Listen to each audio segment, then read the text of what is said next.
In the dimly lit room, Roger returned as usual, very late. Emily waited in the darkness, patiently, until 2 a.m. When he finally entered, she uttered the words she had been contemplating for a long time, "Let's get divorced. I've fallen in love with someone else." "What?" Roger was silent for a moment, unable to believe it. Emily and Roger were a couple who had faced hardships together. When they first met, Emily was in the bloom of her youth, as delicate as a newly sprouted shallot. Roger, on the other hand, was an undisguised poor boy, working as a painter in a decoration company with low income, low education, and a humble background. Despite all opposition, Emily stubbornly chose him and married against all odds. 10 years later, Roger established his own decoration team, proving Emily's foresight with luxurious homes and cars. However, the couple gradually drifted apart. Roger started coming home later, and his phone often received ambiguous messages. Sometimes, he flirted with others over the phone in front of Emily. "You're the girl who toasted me yesterday, right? I remember, Big Brother can forget anyone, but he can't forget you." Emily became irritable and isolated, smashing things around, and every conversation with him revolved around money, buying clothes, cosmetics, and jewelry. She spent recklessly, seeking revenge and trying to fill the void. Yet, neither of them mentioned divorce. Emily didn't understand why Roger stayed. For her, their daughter needed a father, and after enduring so many years, why should she hand over the good days so easily? It wasn't until she met Albert that she realized these reasons were just self-deception. Albert, 8 years younger, a master's student with only 2 years of work experience, was pure and talented, completely different from Roger. They were happy together, like a fish finding water, a butterfly seeing flowers, and wings discovering the sky. Albert's hands touched her still smooth skin, his kisses melted the ice in her heart, and the shivers from deep within reminded her that she was still young, with the ability and capital to gain more. Like poetry, every word he spoke resonated with Emily. Overwhelmed with emotion, she agreed to his proposal, declaring divorce to Roger with a bright and clean conscience. Upon hearing the truth, Roger burst into laughter. "You audacious woman, daring to cuckold me?" He gritted his teeth, his eyes almost popping out. He grabbed Emily's collar like a chick and dragged her into the bedroom. Emily instinctively screamed, thinking he would be moved by their pure love and bid her farewell with tears. Or at least, since he no longer loved her, and she didn't covet his wealth, he should let her go freely. She underestimated the instinct of a male animal defending his territory. Roger ruthlessly threw her onto the bed and forcefully locked the door. Soon, her belt was undone, clothes torn apart haphazardly. In his eyes, filled with mockery and resentment, she stood naked, like a lamb ready for slaughter, feeling the inexorable embarrassment and humiliation with nowhere to hide. The subsequent violation pushed her into a deeper and more profound despair. "I've been raped," she thought. After the tumultuous events, Emily, feeling exhausted, weakly asked, "When should we proceed with the formalities?" Roger, somewhat indifferent, replied, "Whenever you want." He took the initiative to offer her a separate house, $2 million in cash, and the custody of their 2 daughters. At this point, Emily realized, with a sense of relief, that he still had some feelings for her. Otherwise, given Roger's cunning ways, he could have easily left her with nothing, leaving her to figure out how to survive with Albert and her income. Subsequently, they spent some time explaining the situation to their respective parents and their 2 daughters. Friends and relatives continuously intervened, especially Emily's mother, who threatened to die if her daughter divorced. "At your age, why pursue such nonsense, love? Are you crazy? If you dare to leave, I'll show you by dying right now. Roger, you must forgive her. After all, you've been a couple for over a decade." The elderly woman shed tears like a torrent, almost kneeling before her son-in-law. The 2 daughters also opposed the decision. The 8-year-old eldest threatened to leave with her younger sister if her parents divorced, asserting their independence. The 4-year-old youngest, with innocent eyes, supported her sister, declaring that they didn't want their parents if they separated, they would live independently. She had just learned to use the word independent. At night, Emily still needed to get up to take her to the bathroom at least once, and meals often ended up scattered all over the table and floor. A long marriage is like a tree that has grown for a very long time, with branches and roots intertwined. Untangling them is not an easy task, whether above or below ground. About a month later, during another argument with Roger, Emily suddenly felt a surge in her stomach, a familiar yet unfamiliar surge. She rushed into the bathroom, vomiting violently. Roger followed, his eyes gleaming. "Are you pregnant?" She was shocked and remained silent, unable to control the continuous vomiting. A hospital visit confirmed Roger's speculation. "Give birth, regardless of whether it's mine or not," Roger urgently said, adding, "I'll transfer $1 million to your personal account. Consider it compensation for the hardship of giving birth, even if the child is not mine. If it's mine, regardless of gender, I'll take care of the child personally. If it's his, you take the child with you." In essence, he gambled $1 million for a chance to continue his family line. Previously, he had regretted having 2 daughters. "If I refuse, will you take back the $2 million and the house?" Emily cautiously asked. "What do you think?" Roger didn't give a direct answer. Night after night, Emily couldn't sleep. She racked her brains, contemplating how to tell Albert about the situation. In reality, she knew she had no choice. In her younger and more beautiful days, she could afford to treat money as worthless. However, her past capital had melted away like snowflakes. Simultaneously, she carried an increasing burden of responsibilities, for raising future children with Albert, for supporting her aging parents, for securing her own future. Buying a house alone, in a city where the price per square meter was tens of thousands, seemed like an insurmountable challenge with just her and Albert's income. Not to mention continuing her past extravagant lifestyle. Life was tough and ruthless, and love alone was far from enough. However, she couldn't bring herself to be straightforward with Albert. He was an extraordinary man, living in a completely different world. They had met on the street, where he fell in love with her at first sight. After a heated argument with Roger that day, for some psychological reason, she left her phone number for him. He texted her every day with poetic and artistic sentences for 6 months. Eventually, after another fight with her husband, she went to a hotel with him. The first time he saw her naked, he was so nervous that he trembled all over. Surprisingly, he failed 3 times but succeeded on the 4th attempt. After that, he continuously and relentlessly demanded her, filling the entire room with the scent of their bodily fluids.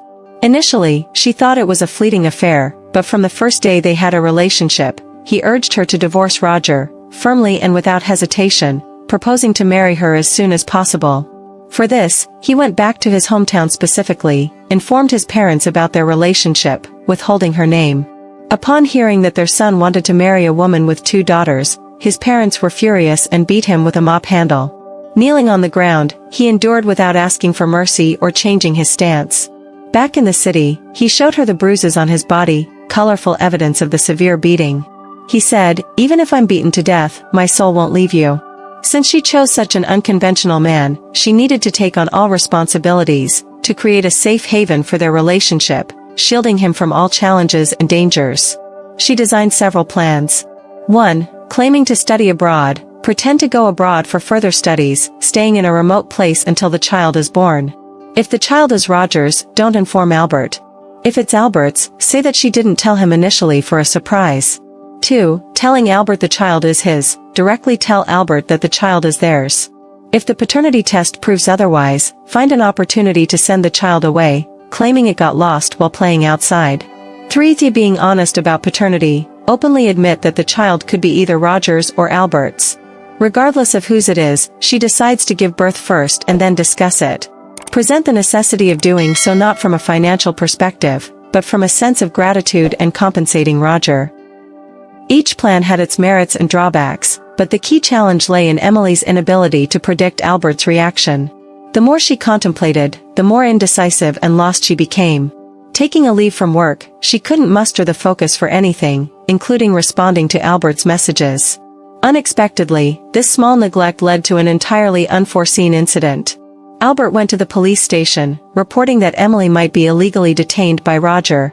He vividly described their extramarital affair, how he convinced her to ask her husband for a divorce, and Roger's history of being a rough contractor with a previous record of domestic violence.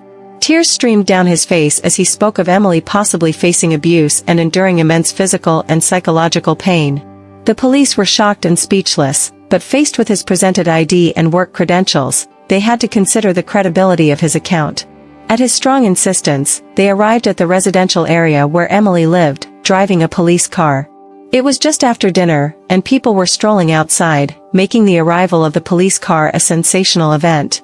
A crowd gathered around the police car, and Roger and Emily, with flushed faces, opened the door, attempting to invite the police inside for a detailed explanation. Just then, Albert pushed through the crowd, rushing up to Emily and hugging her. "Are you okay? Did he do anything to you? You have no idea how worried I was."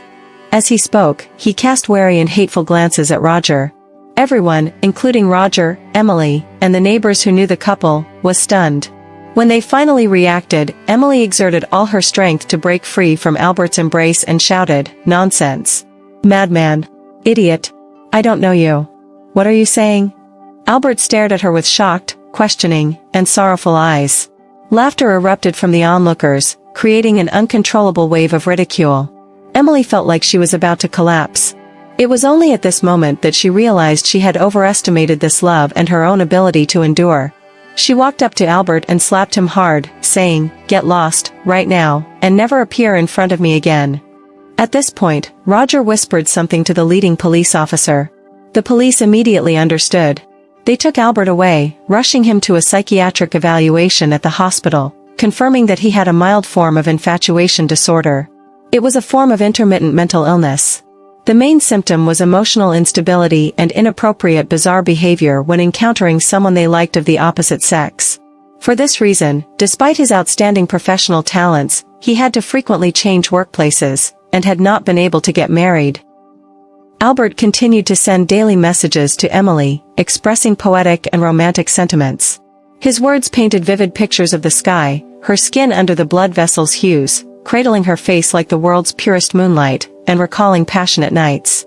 She deleted each message but surprisingly remembered them after a long time. He wrote so well, and she had never encountered someone so poetic. However, this pure and intense love could only be interpreted by a madman in this irrational world. Fortunately, even if the child was Albert's, Roger promised her a house and money. At least, she could support him and the child, preventing them from ending up on the streets. To her unexpected luck, on the day the child was born, it was a boy and confirmed to be Roger's through a paternity test. Embracing the newborn, she cried tears of joy, feeling as if she had narrowly escaped death. Roger handed her a tissue to wipe away her tears and gently brushed a strand of disheveled hair from her forehead. It was the most affectionate gesture he had made towards her in years of their deteriorating relationship. He didn't bring up divorce again, and neither did she. He still went about his days, returning late and rarely speaking to her, almost never smiling or engaging in intimacy.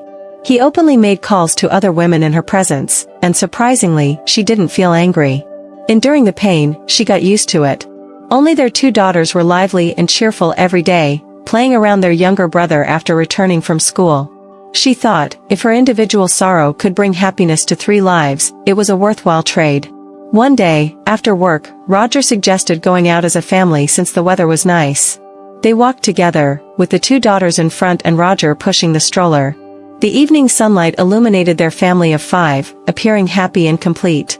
As they approached the entrance, suddenly, a commotion reached them. Security guards shouted, "Catch him!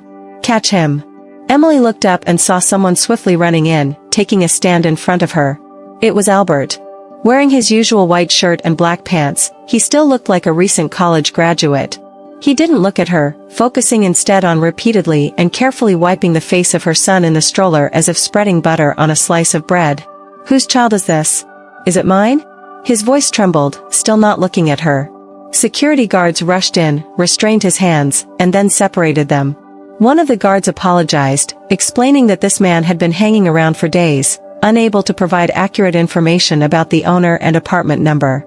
They suspected he had issues and had been vigilant. They didn't expect him to slip through. "Apologies for the scare." Roger generously smiled and said, "It's okay. He doesn't seem like a bad person.